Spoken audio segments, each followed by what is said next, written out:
Happy anniversary বাবা মা।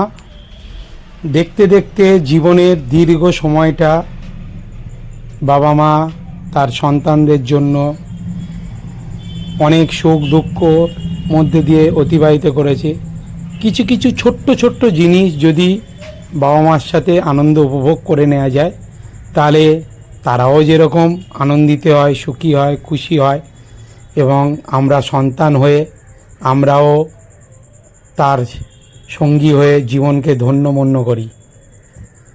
আজ বাবা মার অ্যানিভার্সারি, সেই হিসাবে আমরা পরিবারের সকলে মিলে বাবা মাকে একটা ছোট্ট উপহার দিলাম। বাবার তো মনেই ছিল না, বাবাকে যখন বললাম বাবা অবাক হয়ে গেল যে আমরা এই জিনিসগুলো, ছোট্ট ছোট্ট জিনিস হলেও সেগুলো সুন্দরভাবে মনে রেখেছি। তারপর বাবা ড্রেস পরে এলো, আমরা সকলে মিলে কেক কাটলাম আমাদের পরিবার।